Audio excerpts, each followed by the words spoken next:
When people ask me what Harkness roses to grow, my first answer is nearly always Shanda's Beauty, but right after Shanda's Beauty, my answer is Margaret Merril. Margaret Merril is a wonderful, fragrant white rose that has this whimsical quality to it where it first forms a really beautiful shaped tea hybrid nearly, and then it turns into this whimsical, more wedding like wildflower.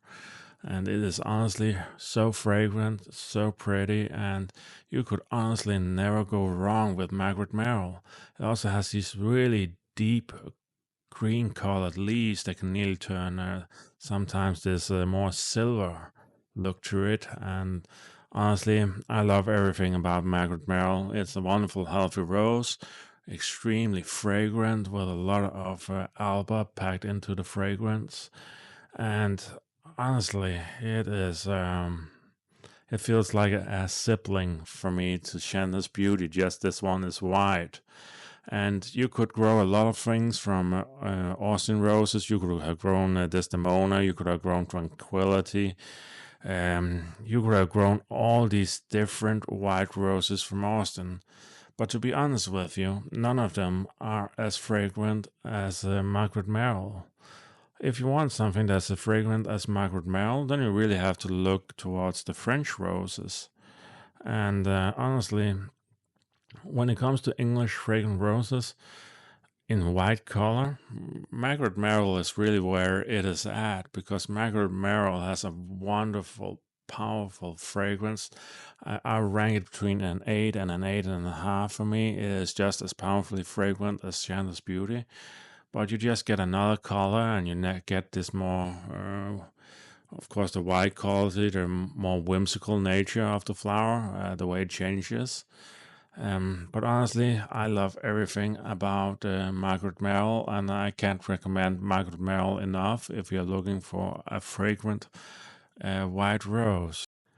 To really understand the full beauty of this rose, I'll show you some pictures from a few years ago when I was doing stuff around the terrace and I had her growing in a pot. And really, it was at that moment where I first saw her in a pot blooming that I really understood what a special rose she was. And just noticing later that she was so extremely fragrant, that really sold the deal for me. And today I'm growing over 3 roses of her, just as many as I'm growing Shanda's Beauty. As normal, we're ranking on 5 categories: health, fragrance, form, flower, and storytelling. You can read under each what they're about. And each category can give a max of 10 points. And 50 is exceptional, and below 10 is very bad. I rank Margaret Merrill 8 on health. It is up there with the other very good health tea hybrids. I rank it 8.5 on fragrance. Honestly, you have such a powerful fragrance on this rose with a lot of alba and sometimes even damask tones to it. The form I give 8 is again a very normal, very beautiful looking tea hybrid shrub.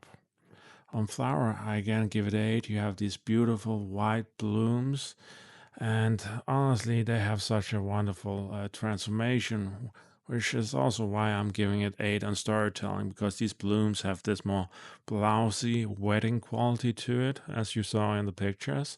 And there's also this transformation going on from the more tea hybrid flower to this more whimsical nature of the flower it gets later on. And so honestly, I like that. And that leaves us at 40.5 points out of 50. A very, very good rose. I was arguing with myself if this rose was a silver medal or if it was a gold medal. But to be honest, there's so few extremely scented white roses, and it is one of the best from Harkness roses, that I felt like it deserves a gold medal. Just like Shanda's Beauty, this is an amazing rose to grow and wonderfully fragrant, and it deserves a lot of praise. And sadly, I don't see enough people growing this rose, but they really should be because the fragrance on this is so good.